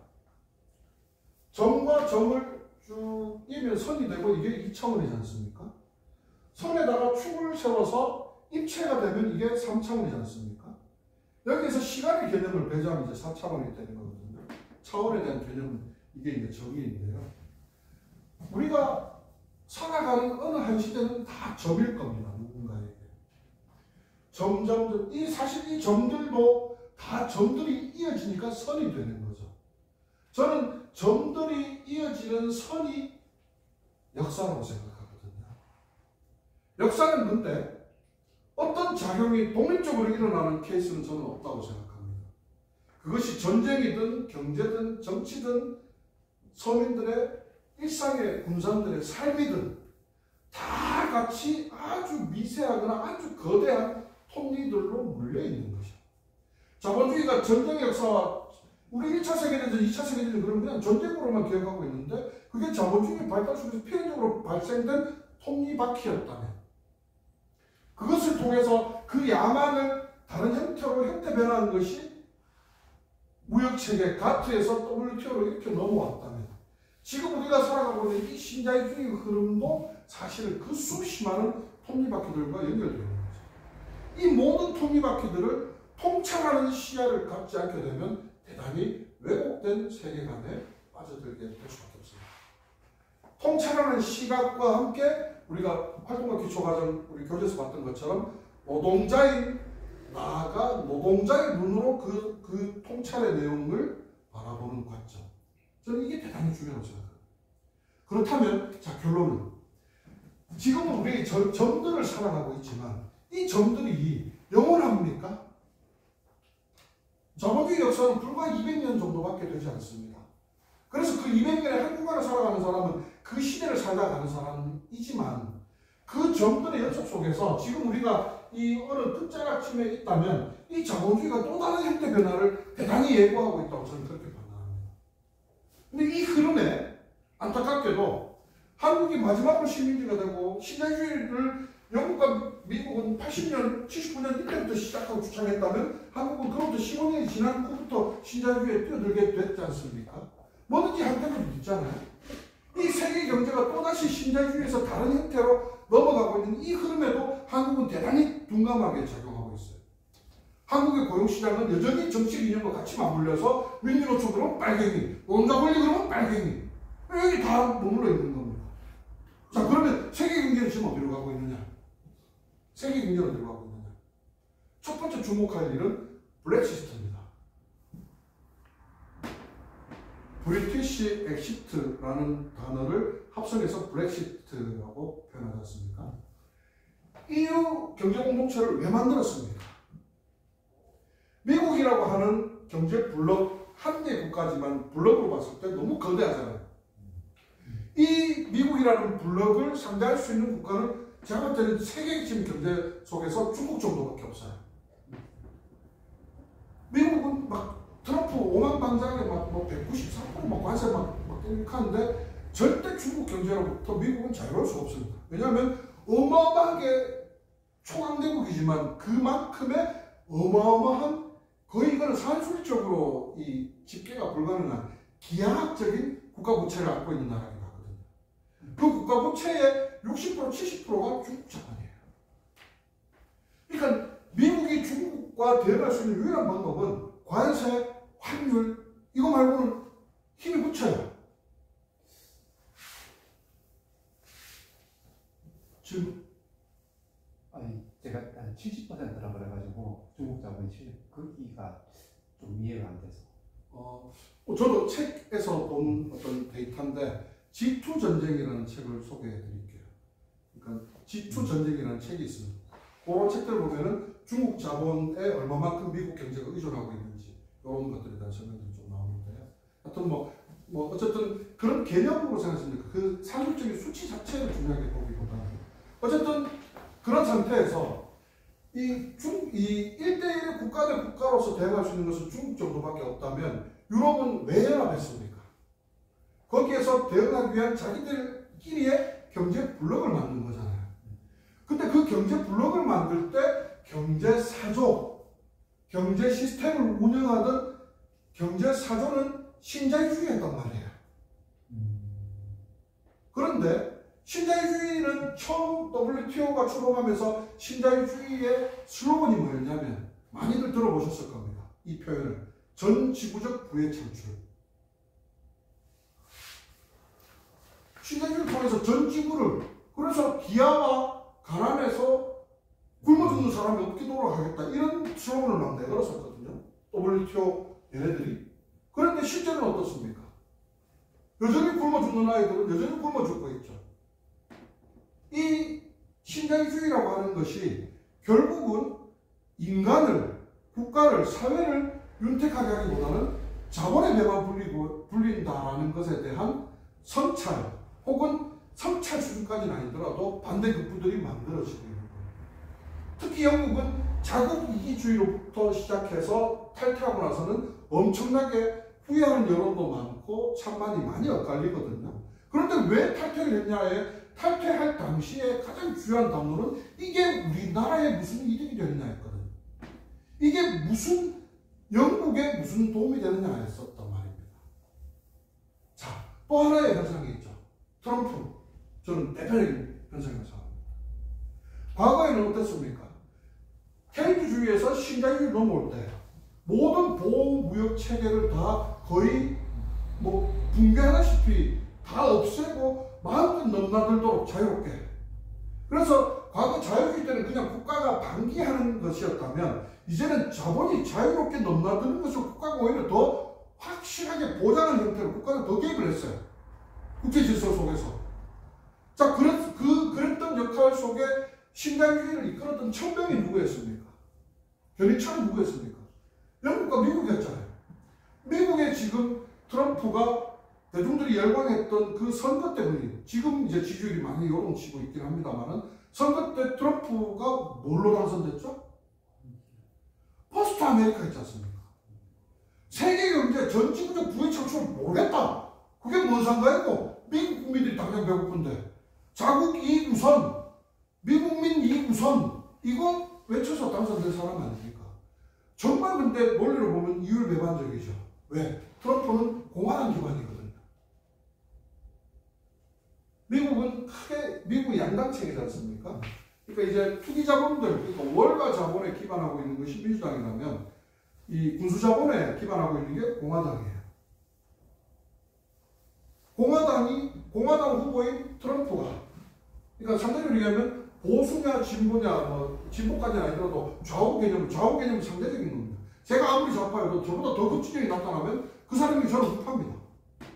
그렇게 미국 사회를 봤을 때 민주당이 비교적 좌파 쪽에 가깝고 공화당은 굉장히 보수에 가까운 성격을 갖고 있는데, 그것과 무관하게 트럼프가 외치는 자국 우선주의에 미국 국민들이 열광하는 사태가 발생해요. 왜? 그 결과는 저는 결국 신자유주의가 갖고 온 사회계급의 양극화. 우리 사회에서 아주 옛날부터 통용되었던 표현이잖아요. 빈익빈, 부익부를 K형 경제위기로, 경제위기를 설명할 때 뚝 떨어져서 L자형으로 쭉 지속되기도 한다. 뭐 어떤 L자형, K형을 이루는데 K형이 전형적인 양극화 경제위기를 표현하는 방식이거든요. 이런 형태로 가고 있는 것에 대한 미국 국민들의 반발. 저는 미국은 승자 독식 구조에 주마다 선거를 하면은 그 이긴 주의 표가, 선거자 표가 다 자기끼리 표가 되잖아요. 디트로이트 같은 데가 뒤집어져 버리는 겁니다. 디트로이트는 역사적으로 지금까지 미국 대통령을 해오면서 단 한 번도 민주당이 주도권을, 헤게모니를 뺏겼던 적이 없는 도시예요. 왜 그러냐? 디트로이트는 자동차 산업 도시잖아요. 우리나라 치면 울산입니다. 울산. 단 한 번도 공화당이 집권한 적이 없었던 디트로이트에 트럼프 대통령 처음, 지금 두 번째 말고 처음 선거할 때 두 번째로 물론 뒤집어졌고요. 디트로이트 표가 트럼프에 다 가버렸어요. 자본주의는 형태 변화를 하고 있습니다. 유럽은 그럼 어떤 변화를, 유럽의 나머지 나라들은 어떤 변화들을 관찰할 필요가 있을까요? 저는 가장 주목해야 되는 게 기본소득제라고 생각합니다. 미국, 유럽의 여러 나라들이 지금 기본소득제를 이미 시행하고 있는 나라들이 있고, 시행하고 있으니까 국가투표를 붙여서, 국민투표를 붙여가지고 기본소득제를 시행할지 말지를 지금 투표하고 하는 이런 흐름들 속에 유럽의 여러 나라들이 거기에 지금 이 고민을 하고 있거든요. 여러분, 기본소득제라는 게 뭡니까? 국가가 그냥 돈을 나눠주는 거잖아요. 이 짓을 왜 한다고 생각하세요? 한번 토론을 한번 해봅시다. 왜 이런 짓을 할까요? 소비가 돼야 자본도 살까 애가. 맞습니다. 대량 생산, 대량 소비잖아요. 대량 생산은 더 고도화되고 있어요. 기술력이 더 올라가고 설비는 자동화되고 이제 인간의 일자리를 AI가 대체하고, 어제 TCC 스틸이라고 포항에 있는 금속 연맹 시절에 금속 노조로 전환하지 못한 사업장에 인간도 출정식이 있어서 갔는데 AI가 작곡한 노래를 트는 거예요. 갖고 왔더라고요. 근데 힙합 버전으로 가사를 우리 투쟁고 있잖아요. 구호를 쭉 집어넣은 걸 가지고 노래를 AI가 만들었다는 거예요. 우리 지금 이런 시대를 살고 있는 겁니다. AI가 노동하고 AI가 창작하고 AI가 기획하고 이렇게 되었을 때, 그럼 그렇게 해서 고도화된, 아주 발달된 고도화된 대량 생산의 시스템을 어떻게 소비할 거냐면, 실제로 그래서 기본소득제는 요즘 나타난 형태의 제도가 아니고요. 적어도 기본소득제의 역사를 따지면 한 100년 정도 됐습니다. 저 캐나다 북부, 그 다음에 알래스카 지방. 알래스카는 인과관계는 좀 달라요. 알래스카에 이누이트족이 있잖아요. 우리가 에스키모라고 알고 있는. 이누이트족이 있으면 알래스카 주민들에게는 이게 굉장히 중요한 국가와의 어떤 갈등이었던 겁니다. 알래스카에서 채굴되는 광물이나 석유, 자원이 국가의 것이냐, 그 지역에 원래 살고 있는 사람들의 소유권이냐, 이걸 가지고 역사적인 분쟁을 되게 오래 했었어요. 그것 때문에 거기에서 이 국가가 이제 점유해서 채굴하고 파는 것에 대한 그 어떤 재화를 일부 이제 사람들에게 나눠준 것이 최초의 이유긴 합니다만은, 알래스카나 캐나다 북부 둘 다 어떤 지방입니까? 극한대 지방이잖아요. 극한대 지방, 특히 캐나다 북부 같은 데 100년 전부터 기본소득제를 해서 국가가 돈을 줬었어요. 왜? 극한대 시기, 그러니까 아주 추운 한겨울에는 활동을 못하죠. 경제활동을 못하잖아요. 경제활동을 못하니까 아까 처장님 말씀하신 것처럼 경제활동을 못하니까 벌이가 없으니까 소비도 못하는 거예요. 그래서 우리는 여기서 중요한 개념 하나를 정리해야 하고 넘어가야 됩니다. 경제라는 게 도대체 뭐냐? 경제는요, 놀랍게도 사전에 찾아보면 우리는 경제라고 하면은 기업가, 자본, 자금, 사장님 이런 이미지들을 경제 그럼 제일 먼저 떠올리지만, 실제 사전에 경제라는 단어의 정의를 찾아보면 인간이 살아가는 데 필요한 재화나 서비스를 생산하고 분배하고 소비하는 일련의 활동이라고 정의합니다. 신자유주의가 고도화되고 극대화되어서 그럼 이제 이 가진 자는 더 첨예하게 더 가지게 되고, 전체 부의 예를 들면 50%나 70%를 1%의 사람들이 다 소유하고 나머지는 다 가난한, 우리나라가 3050 클럽에 가입되어 있는 건 아시죠? 전 세계적으로 국민소득 3만 불 이상, 인구 5천만 이상을 3050 클럽이라고 부르거든요. 전 세계에 지금 200개가 넘는 전 세계 국가 중에 이 3050 클럽에 들어가 있는 나라가 몇 개 정도 될까요? 생각하십니까? 7개? 네, 정확하게 7개 국가입니다. 우리나라 정말 대단한 나라예요. 그런데 있잖아요. 그 3050 클럽에 이면에는 뭐가 있습니까? 그 3050 클럽에 들어가게 만든 주역들 누굽니까? 581 개띠들, 졸업생들, 이런 얘기를 많이 하잖아요. 그들이 이만큼 만들어 놨어요.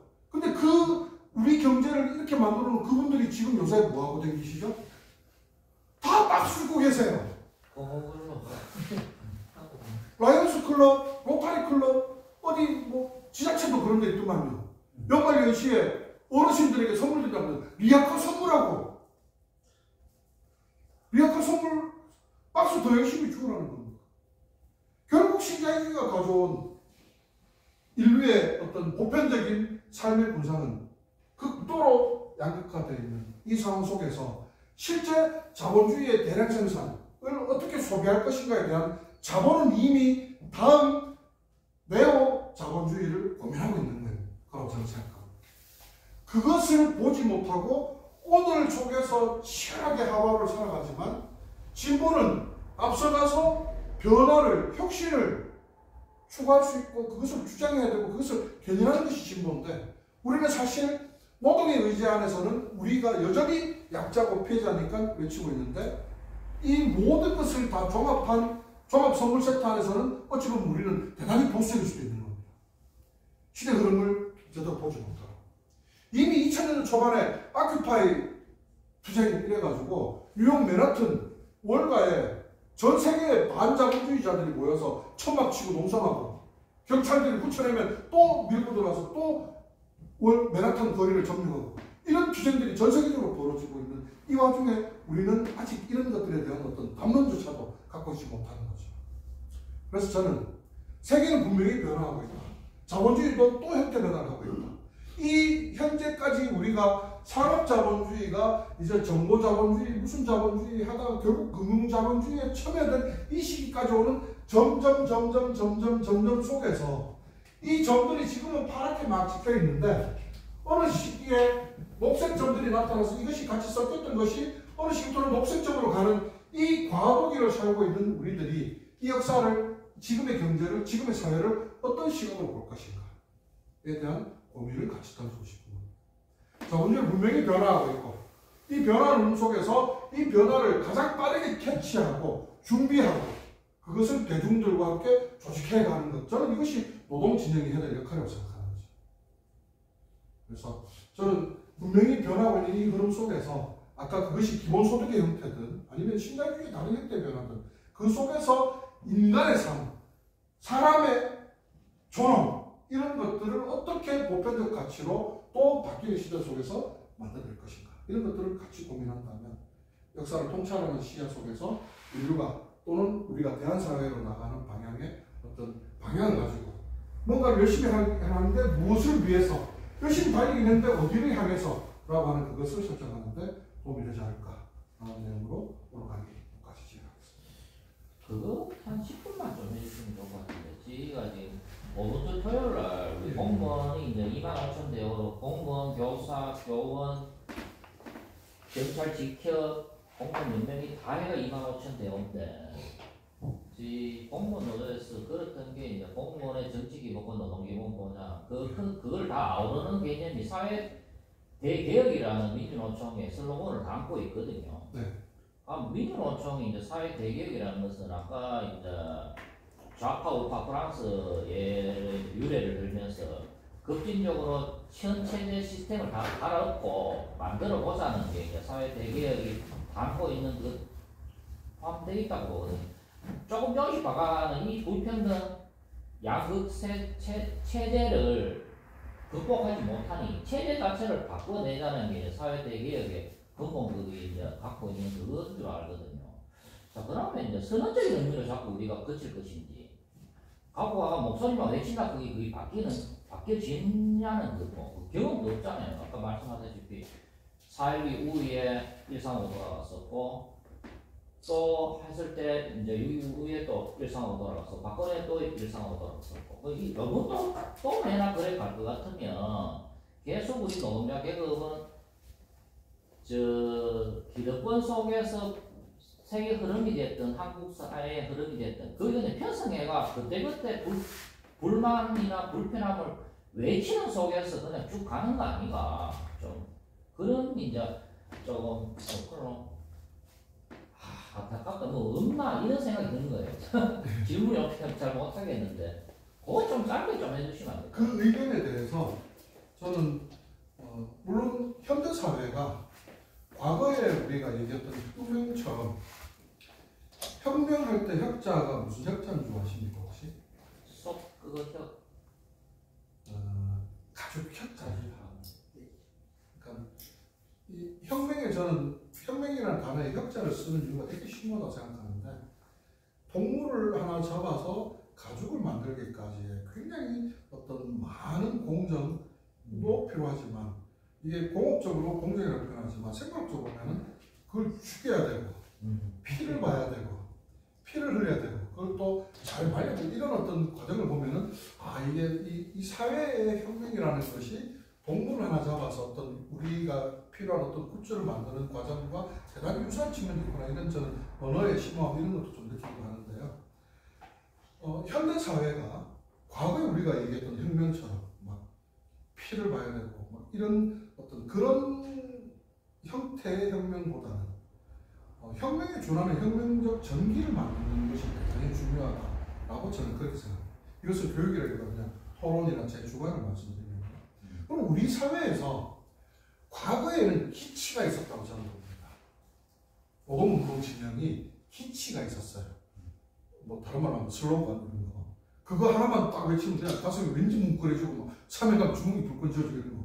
예를 들면 뭐 노동해방 실현하자 하면 노동해방이 도대체 무엇을 구체적으로 형성하는지에 대한 내용이 없어도 그냥 그거 하나 외쳤었던 시대도 있었고요. 또 어느 시대에는 민주노총 건설하자. 민주노총 건설이 노동운동 시대 엄청 큰 수건이기도 하고 했었는데 지금은 우리 노동운동이 기치가 없다라는 좀 이 한계를 많이 느낍니다. 그냥 어떤 큰 목적 하나를 두고 다 같이 그것을 정교하게든 아니면 부품하게든 아니면 대략적이든 이렇게 보고 어쨌든 부품하게 그 방향으로 설정되어 있는 우리 운동의 방향이 없다 이런 생각이 하나 들기도 하는데 그런 어떤 거대 담론은 아니더라도 혁명적 전기로 이해할 수 있는 몇 가지 요소들 중에 저는 노조법 2, 3조와 공무원 교원의 노동기본권, 제도적 기본권의 어떤 갖춰지는 어떤 과정이라고 보기도 하는 겁니다. 왜냐하면 이게 왜 혁명적 전기라고 하냐면 저들의 입장에서 마지막 보루, 끝까지 막고 있는 어떤 마지막 결계잖아요. 근데 이미 이것을 무너뜨릴 우리 재반 준비는 지금 다 돼 있는 상태라고 저는 생각합니다. 문제는 약속을 지키지 않는 자들인 거죠. 문재인 때 이미 우리 공무원들한테 약속했었지 않습니까? ILO 협약 비준하겠다고. 단 한 개도 추가 비준한 게 없지 않습니까?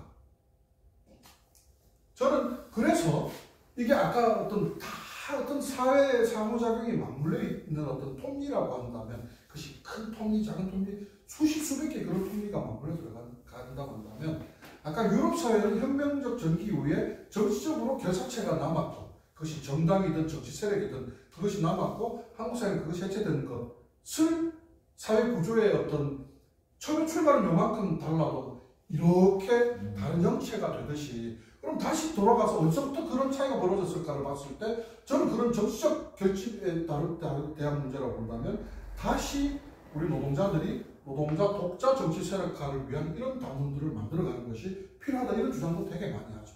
근데 그것만 하면 되느냐? 그것뿐만 아니라 여러 가지 요소들이 필요한데 그렇다면 현 정부에게 또다시 자기식이 말하는 것을 강제함으로써 이번에는 뒤통수 맞지 않을 태세를 제대로 구축하고 그 투쟁력을 끌어올리는 이런 것도 대단히 중요한 거죠.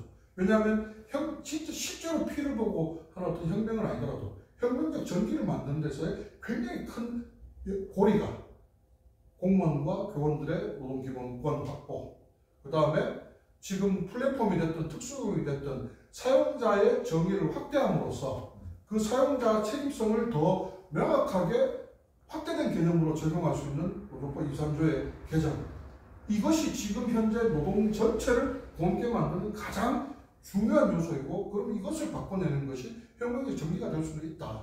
근데 여전히 그럼에도 갈증이 나는 것은 어떤 큰 기치가 없는 것, 현재 운동상에서 이런 것들은 저는 여전히 우리에게 남아있는 전체적인 숙제라고 생각합니다. 질문 던진데 이제 제가 좀 해소됐고요. 방금 말씀하신 기치 아직까지도 뭐 갈증나는 그 부분이 저는 기치를 이래 보는 게 다른 한편으로는 민주노총이 내거는 우리 대한민국 노동을 대표하는 민주노총이 모든 노동자가 들었을 때 가슴을 뛰게 하는 게 어떻게 보면 이제 슬로건이 비전일 수 있잖아요. 그거를 이제 비정규직 노동자나 5인 미만 근로자들, 공무원까지 포함한 모든 사람들이 이제 가슴을 뛰게 하는 무슨 빛이 슬로건을 그게 이제 저도 만들어내야 된다. 그냥 단순한 추상적인 개념, 사회 대개 뭘로 개혁을 이는 보다는 딱 이제 딱 들어보면 딱 오는 거 생각의 여지 없이 바로 직관으로 알 수 있는 그게 이제 비전이 돼야 되는데 여태까지는 가슴을 뛰게 하는 뭔가가 없었다. 또 하나 아까 담배필에서 밖에서 잠깐 얘기 나눴습니다. 자본주의라는 것을 언급하는 것으로부터 우리가 좀 자유로워져야 된다는 생각도 하나 있습니다. 우리 사회에서 작용하는 여러 부문 요소의 문제들 속에서 그 문제의 근본적인 원인은 자본주의 시스템에서부터 비롯되는 것들이 굉장히 많다고 생각하거든요. 예를 들어서 여성의 젠더 문제라든지 아니면 또 전혀 상관없이 보이는 환경 생태 문제라든지 산업화가 지금 지구를 이만큼 탄소공항으로 만들어 놓은 거지 않습니까?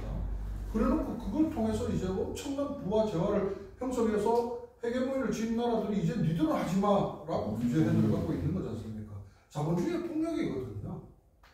언젠가 설명했을지 모르겠습니다만 아까 대량 생산, 대량 소비의 그 시스템을 갖추기 위해서 포드가 미국에서 최초로 분업화, 대량화, 공장화를 시스템화했는 것이 포드 회사이고 그 포드 사장의 그런 이념을 갖다가 포디즘이라고 부른다고 말씀드렸지 않습니까? 근데 포드의 가장 큰 고민은 뭐였냐면 이렇게 그러면 분업화해가지고 생산성은 엄청 높아졌는데 이렇게 빠르게 많이 생산하는 차를 도대체 누가 탈 거냐 했거든요. 그래서 임금의 5배를 줄 때 그 임금의 5배를 주는 직원들을 선발을 했죠. 어떤 기준으로? 깨끗하게 빨래된 옷을 매일 갈아입고 집에서 삼시세끼를 다 챙겨 먹고 집에 가면 밥 해주고 청소해주고 하는 이런 부인이 있는 조건 1번. 그 다음에 술, 담배 안 하고 도박 안 하고 이런 조건을 걸어서 직원을 선발해서 5배 임금을 주면서 그 차를 사게 하는 전업주부라는 개념이 이때 처음으로 미국 사회에서 처음 만들어졌거든요. 그 전까지는 집에서 살림만 하는 여성이 없었어요. 미국 사회에. 그러면 지금 여성들에게 작용하는 여러 가지 젠더의 어떤 사회적 갈등 아니면 불평등, 차별 뭐 이런 요소들이 사실은 자본주의가 만들어낸 괴물 아닌가 뭐 이런 등등의. 근데 우리 사회는 이 자본주의의 문제, 자본주의는 극복해야 된다 아니면 자본주의를 넘어서는 대안사회를 가야 된다 이런 식의 등등의 표현들에 대해서 너무 이 반공 이데올로기야. 그래서 자본주의는 절대 건드려서는 안 되는 성역인 것처럼 이렇게 된 부분들이 있어서 저는 자본주의를 극복하자 뭐 이런 것도 하나의 이제 기치일 수 있다고 생각하는데 이게 이제 좀 이런 것들은 뭐랄까 설명이 많이 필요한 거죠. 네.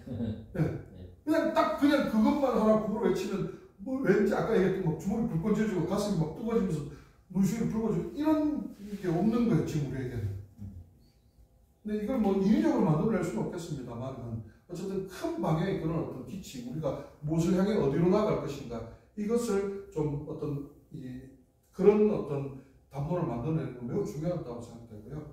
아까 얘기했던 공무원들의 어떤 그런 것들이 공무원들의 이해관계가 아닌 우리 사회 전체를 판단할 수 있는 시금석이기 때문에 혁명적 전기의 요소가 될 수 있다고 저는 그렇게 보는 것이고요. 그렇게 생각합니다. 혹시 또 뭐 오늘 내용 속에 다른 또 뭐 질문이나 의견 없으세요? 네. 기본소득에 이제 하는 게 사람이 활동을 하지 않으면 이게 좀 늙어버리거나 도태될 수도 있고 이런 게 있지 않습니까? 우리들도 이제 사회복지가 되면서 이제 저소득층한테 돈을 30만 원을 주게 되는데 그 돈 30만 원을 갖다가 이제 하루 10,000원씩 해가지고 아침, 점심, 저녁을 나눠서 소주를 갖다가 그 분량만큼 드시고 이제 아예 도태되가 더 병이 더 생겨버린 그런 거는 어떻게 여기서 이제 신자본주의에서 이렇게 가다 보면 기본소득이 생겨나고 뭐 이런 것들을 하는데 그런 건 어떻게 또 해결 방안이 있는 건지 약간 어떤 지표로 볼 요소와 그 안에서 또 특정되는 어떤 예외 변수를 일반화하는 것에 대한 문제를 좀 정리하면 어떨까 싶습니다. 예를 들어서 유럽 사회를 그냥 비난하는 사람들이 복지한다고 터주니까 나락거리 전이 되지 뭐 이런 식의 개념하고 좀 비슷하지 않겠나. 오히려 그런 소득을 통해서 경제활동이 돌아가는 그 본질의 요소에서 아주 어떤 뭐 다수가 아닌 소수의 어떤 부작용 이런 것으로 좀 보는 게 필요하다는 생각이 하나 있고요. 두 번째는 기본소득이라고 하는 개념이 꼭 돈을 주는 것만이 기본소득제냐라는 측면에서 다르게 저는 확장해서 볼 필요가 있다고 생각합니다. 예를 들어서 이렇게 한번 질문 드려볼게요. 우리나라 국가가 개인회생, 파산 면책 이런 걸 왜 해주죠? 발생되는 다른 게 발생되는 그 작은 것이 더 크게 확대될까봐 이제 그거를 막아주는 개념. 그런 의미도 당연히 있을 겁니다. 더 본질적으로 얘기하면 그 사람의 경제 활동력을 유지시켜주기 위한 국가의 조치라고 저는 판단합니다. 이런 요소들 또 있습니다. 또 찾아볼까요? 고용보험. 우리 공무원들은 해당이 안 되지만 고용보험 타잖아요. 우리 고용 복지센터 가가지고 실업급여 받지 않습니까? 실업급여를 왜 줍니까? 고용보험 타러 가보면 귀에 못이 박히도록 듣는 얘기거든요. 이거는 실직했다고 주는 수당이 아니라 다시 노동하겠다라고 하는 구직 활동에 대한 수당입니다라고 이걸 끝내 설명해줘요. 그럼 이 개념은 뭡니까? 실직해서 받아먹는 보험금이 아니라 구직 활동을 하도록 지원받는 개념이잖아요. 그럼 이건 뭐냐? 그 사람이 계속 경제 활동을 하기 위한 국가적 조치인 거거든요. 그래서 아까 얘기했던 생산과 분배와 소비 이 시스템이 엇박자 안 나고 잘 돌아가는 것 이건 매우 중요한데 우리나라 경제는 처음부터 약간 왜곡된 측면이 있죠. 왜냐하면 내수는 바닥을 치는데 수출로만 먹고 사는 형태의 왜곡된 경제 구조를 갖고 있었잖아요. 그 왜곡된 경제 구조가 세계화 흐름에 뛰어드니까 더 큰 타격을 주는 거죠. 예를 들면 이런 겁니다. 노무현 시절에 한칠 FTA 했지 않습니까? WTO는 다자간 무역협정이라면 FTA는 양자간 무역협정이란 말입니다. 국가 대 국가, 또 국가 대 뭐 다수 뭐 이런 형태 여러 가지 유형들이 있는데 어쨌든 FTA는 이 양자간 이 무역협정이라면 칠레 제기 정확하지 않은데 1081가지 품목이었던 걸로 기억합니다. 1081가지 품목을 자유개방하는 데 있어서 우리가 수출하는 품목은 5개의 전자제품이었던 걸로 기억합니다. 한칠레 FTA를 반대했던 이유가 이런 것들 때문이었습니다. 여러분 영천 일대 가면 한칠레 FTA 때문에 망했다고 포도밭 철거 얼마나 많이 하는지 아십니까? 포도밭 철거하면 지자체가 지원금도 줘요. 철거 쫙 했다가 또 샤인머스켓 인기 끄니까 또 다시 샤인머스켓 쫙 가고. 아니 FTA 피해 보상금의 지원이 아예 하고 안 되는데. 아직 하고 있어요. 아예 하고 있어. 지금도 저 우리나라 원래 하던 포도 저 뭡니까 저 캠벨 밭 철거하면은 지원금 다 줘요. FTA 그 피해 보상금. 그러니까 이런 것들이 이제 뭐랄까 아까 본래 얘기로 돌아가면 수출 중심의 국가에서 이런 타격을 받았을 때 국내에 미치는 영향 이게 다 뭘로 갑니까? 이제 구조조정 정리해고로 다 이어지는 어떤 이런 연결고리들은 똑같거든요. 그러니까 이미 자본은 그런 모든 톱니바퀴들을 계산한 어떤 이런 것들을 굉장히 정교하게 해왔다면 우리는 자본보다 조금 더 정교하지 못하고 자본보다 조금 더 발빠르지 못하고 실제 우리가 더 진보적인 위치에서 야 빨리 좀 와라 세상은 이렇게 변화한다 이렇게 되는데 실제로 우리가 그 안에 저항하는 것 말고는 실제 사회적 진보적 헤게모니는 아무것도 쥐고있지 못하는 겁니다. 저는 이러한 것들을 노동운동 진영이 굉장히 진지하게 연구하고 고민해야 될 시급한 요소라고 생각을 합니다. 지금 한번 보십시오. 환경적으로도요. CBAM이라고 하는 지금 발효가 돼서 지금 2025년부터 구체적인 제재에 막 들어갔거든요. 이거 이 유럽에서 먼저 주창해서 지금 이 환경 의제로 국제 협약이 돼 있는 요소인데 이게 뭐냐면 CBAM이 뭐냐면요. 옛날에는 만약에 반환경적인 우리나라 같은 철강, 포항의 철강 같은 거 이거 엄청 반환경적인 산업이잖아요. 철강 산업 한 개가 나머지 전체 산업에서 배출하는 탄소하고 거의 맞먹어요. 통계들 보면요. 제가 작년에 금속에 교육했던 자료들 보면은 통계청 통계 넣어보면요. 전체 산업에서 차지하는 이 철강 산업의 탄소 배출이 46%뭐 이래요. 엄청 후진국형 산업이잖아요. 환경적으로 후진국형 산업이기도 하고 대표적인 노동집약적 산업이기도 합니다. 일손이 많이 필요해요. 그러면 우리나라처럼 막 60년대, 70년대 이렇게 막 저임금 구조에서 산업을 일으킬 때는 아주 좋은 소재인데, 이 경제 인프라인데, 지금과 같은 이 노동권이 이제 발달해가고 있는 이 상태에서는 불편한 산업이거든요. 그러니까 포스코 한번 보십시다. 어떻게 하고 있습니까? 차이나 포스코, 인도 포스코, 동남아 제3세계 온데 생산 기지 다 빠져나가잖아요. 우리 김문희 주변에 포항에 우리 몇 년 전에 동국제강 2공장 폐쇄하고 그 구조조정할 때 기억나시죠? 똑같은 해에 그때 동국제 2014년도인가 13년도 그때인데 동국제강 포항에 2공장 폐쇄해가지고 수백 명 다 잘려서 길거리 나왔고 막 포항시에서도 이러면 안 됩니다 하고 이 난리를 치고 있을 때 같은 시기에 브라질에 지역 이름은 기억이 안 납니다만 우리나라 돈으로 하여튼 수십 조 정도를 투여해가지고 동국제강이 연간 350만 톤 쇳물 생산해내는 고로 화입식 하고 앉았어요. 동시에 이쪽에는 사람 다 잘라내고 여기 그러니까 12AM 강이 뭐냐면 옛날처럼 이런 식으로 제3세계나 상대적으로 환경 규제가 약한 곳에 가서 산업 인프라 자체를 가지고 가가지고 미국도 러스트벨트가 그렇게 생긴 거잖아요. 초창기 미국 산업 초창기에는 미국 일리노이부터 해가지고 아이오와 북부 지역 이렇게 무지개처럼 이 몇 개, 한 5개 주를 걸쳐서 철강 산업 단지들이 쭉 있단 말이에요. 미국 경제가 성장하면서 이제 철강이 각광받지 못하니까 다 빠져나가버리고 위령처럼 완전히 썩은 거물만 남아있는 이걸 러스트 벨트라고 많이들 회사에서 얘기하거든요. 그 러스트 벨트처럼 다 빠져나가버린 것들을 이제 못하게 하는 협약이 12AM이에요. 그러니까 이 환경 규제 약하고 이런데 못 간, 이제는 이제 포스코가 아무리 임금 싸고 환경 규제 없다고 해서 이제 동남아 갖고 막 짓고 이런 걸 이제 못하게 규제하는 거예요. 탄소 규제를 하는 거죠. 그러면서 트럼프가 지금 또 어떻게 하고 있습니까? 관세 막 때리고 있잖아요. 근데 사실 잘 따져보면 그것을 잘 선동하는 거지. 트럼프 전에 누구였죠? 민주당에. 바이든 때도 자국에서 생산하면 관세 안 때리고 세금 안 매기겠다고 해가지고 난리 치고 있었지 않습니까? 실제로는 똑같은 거예요. 그래서 지금 정의선이가요. 현대 정의선이가 미국 현지에다가 그럼 지을게라고 약속한 것만 지금 몇 조 정도 되는지 아십니까?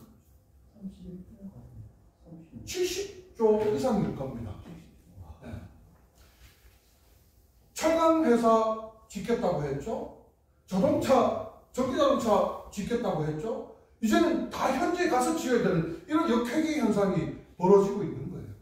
그러니까 이 세계 경제 자본주의는 저는 지금 가히 요동치고 있다고 보는 겁니다. 지금까지 신자유주의를 쭉 달려왔다면 신자유주의의 또 다른 형태 변화, 그 다음에 그 속에서 이제 신자유주의로 인한 양극화가 들떠는 상태에서 자본주의가 그럼 대량 소비를 어떤 형태의 방법으로 풀어갈 것인가.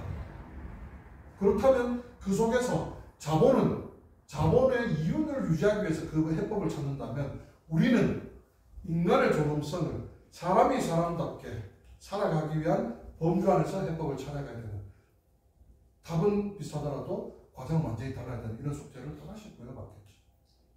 하여튼 우리 앞으로 또 쭉 교육에 들어가면서 오늘 했던 얘기들의 어떤 하나하나 풀어 들어가는 어떤 과정들을 계속 이어가도록 합시다.